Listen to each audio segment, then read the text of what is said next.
Cette vidéo, c'est pour ceux qui sont accros à la salle et dont le corps crie qu'il est fatigué, qui leur envoie des signaux de douleur et dont les émotions commencent à dangereusement glisser vers la dépression et la colère, mais qui se disent « je dois absolument aller à la salle parce que sinon je vais perdre mes muscles » ou bien qui ont entendu un influenceur dire que tout se passe dans l'esprit et que « no pain, no gain », il n'y a pas de fatigue qui soit. Mais comment? Quoi? Mais enfin, qu'est-ce que vous êtes en train de faire? C'est la dernière chose qu'il faut faire. Évaluer notre niveau de stress, c'est indispensable si on veut des résultats long terme à la salle. Physiologiquement, toutes les sources de stress, donc le stress du travail, le stress financier, le stress relationnel, le stress de la nutrition, le stress du mouvement, toutes ces sources de stress vont s'accumuler et former ce qu'on appelle la charge de stress globale. Dans notre corps, cette charge de stress globale va entraîner l'élévation du cortisol. Et un cortisol élevé, dans le cadre de l'entraînement, ça signifie le catabolisme. Le catabolisme, c'est la destruction des tissus et la dépense énergétique. Je dépense de l'énergie vers l'extérieur pour réaliser un travail.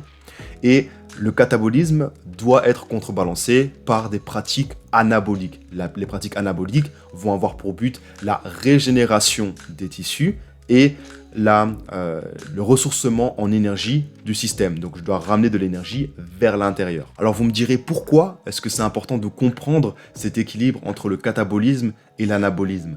Ben, c'est simple, parce que quand on le comprend, on comprend tout aussi aisément que les gains musculaires, en réalité, ils se font en dehors de la salle, pas à la salle. Ils se font quand le corps se ressource, quand le corps récupère. Et donc, si tu te sens épuisé, ou bien que tu n'observes pas les résultats que tu penses que tu devrais observer au vu de ces heures passées à la salle, le problème est peut-être que tu passes trop de temps à la salle, ou que ta charge de stress est tellement souvent élevée que ton corps ne peut jamais se reconstituer correctement. Maintenant, d'autres problèmes peuvent aussi survenir si on ne prend pas en compte cet équilibre, comme par exemple les douleurs. Les douleurs aux poignets, aux coudes, aux épaules, au dos, aux hanches, aux genoux, aux chevilles.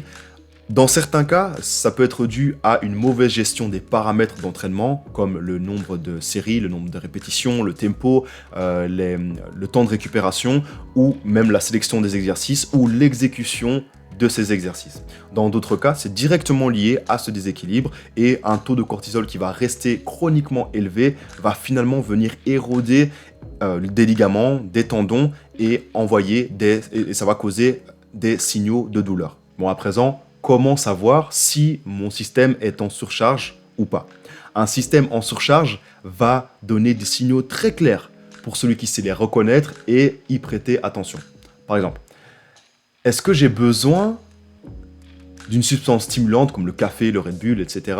pour pouvoir réaliser mon entraînement ou pour pouvoir faire les activités du quotidien? Est-ce que je me sens enthousiaste et motivé à la perspective de mon entraînement ou est-ce que j'y vais un peu avec les pieds de plomb? Est-ce que mon humeur est erratique? Est-ce que je me sens déprimé, colérique? Ce sont autant de signaux qui trahissent un déséquilibre et qui nous permettent de savoir si on a effectivement l'énergie vitale nécessaire à faire ce que l'on doit faire ou si il est temps de se restaurer en profondeur et de retrouver la voie de la progression et de la vitalité. Alors si effectivement je suis en surcharge, je vais régler le problème de deux manières.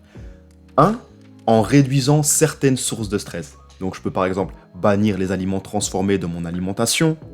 Je peux réduire l'intensité de mes entraînements de 50% pendant 1 à 2 semaines. Je peux faire un sevrage du café pendant 1 à 2 semaines, ça fait toujours du bien. Et 2, je vais favoriser des activités qui vont ramener de l'énergie dans mon système et effectivement réduire le stress. Donc par exemple, marcher dans la nature, je peux écouter de la musique, chanter, danser, lire, méditer. Voilà, ce sont autant de choses qui sont vraiment à la portée de tout le monde. Tout le monde peut en bénéficier. Voilà, c'est tout pour cette vidéo. Je rappelle que sur cette chaîne, ma mission est de partager une vision globale de la santé et pas des quick fix. Donc sur ce, vis pleinement, aime ta santé, prends-en soin et à la prochaine.